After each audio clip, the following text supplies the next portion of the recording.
A huge thank you to these incredible supporters on the screen and to you watching this video. Your support helps us bring our golf curriculum to low-income children around the world at no cost to them, just like our location in Cape Flat, South Africa in partnership with the Hillard program. Please like, share, and consider subscribing. Together, we can give the gift of golf to kids who need it the most. How does Kenny Perry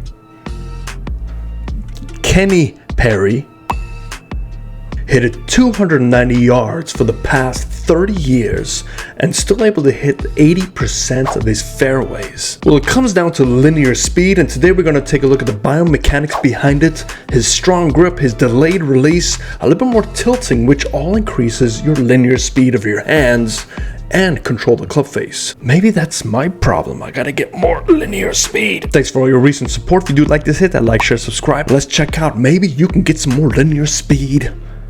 Just in golf though, not somewhere else.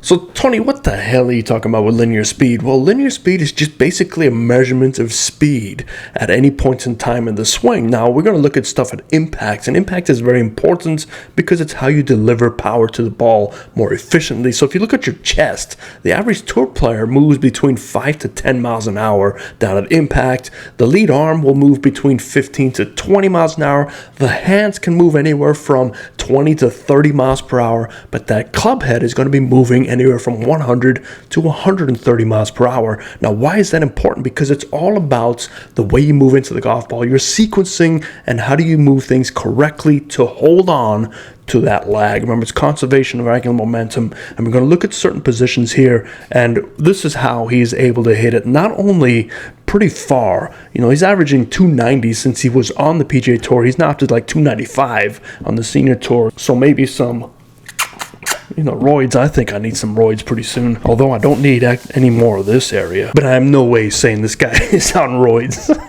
And basically why this works is because the hands are on the outside of the circle. So you want a good 2-to-1 ratio. Your hands need to move twice as fast as your chest. Now, obviously things do slow down the closer you get to impact. Where certain parts of the body, and this is sequencing, so the rotation of the body will slow down as it transfers from one lever to the next, which is your arms, and then your hands will slow down as they transfer that power into the golf club. But in general terms, you need to look at your linear speed. But let's take a look at what causes his linear speed. Look at a couple of things here. We're going to look at that grip. So the grip, you can definitely see, is on the stronger side. It is favoring the right shoulder for both hands.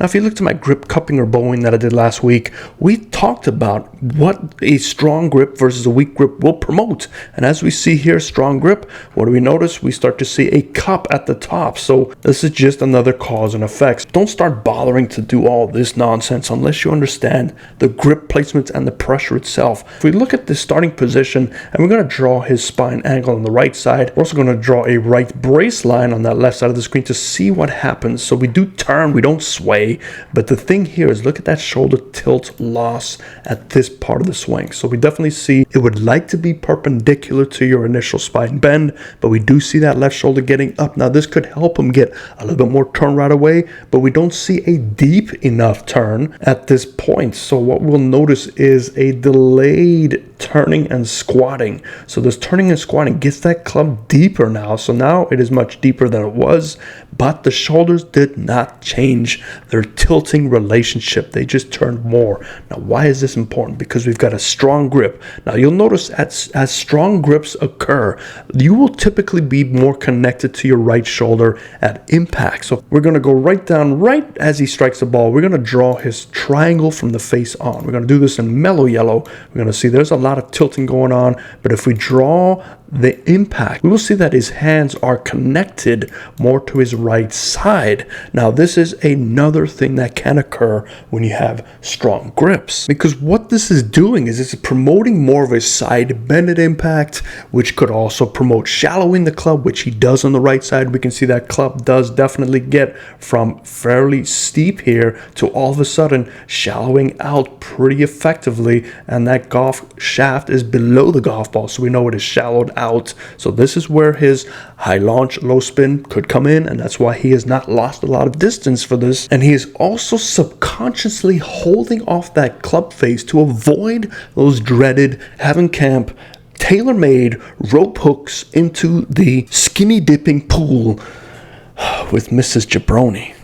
So you pair all this up, and what does tilting do? Tilting gets your hands to move out in a straighter line. Turning gets your hands to come lower left, so the tilting will move your linear speed further away from you, which again transfers power down to the golf ball more efficiently because your hand speed is keeping up with the turn and tilt. So if we go one more frame on the right side, we're going to actually delete these lines. We're going to look at this amount of tilting here, and let's get our trusty patented, it's not really patented, but we're going to have to do this in Barney Purple since he hasn't been making appearances as of late. But look at this, we're at 54 degrees at impact or slightly past impact. Let's go to the top of the swing here and let's look at how much tilt we have increased. That is pretty dramatic. It is 36, wait a minute, carry the 36 degrees of tilting increase. That is a lot. Most of this comes from that strong grip, and as a result, having to connect your impact to the right side.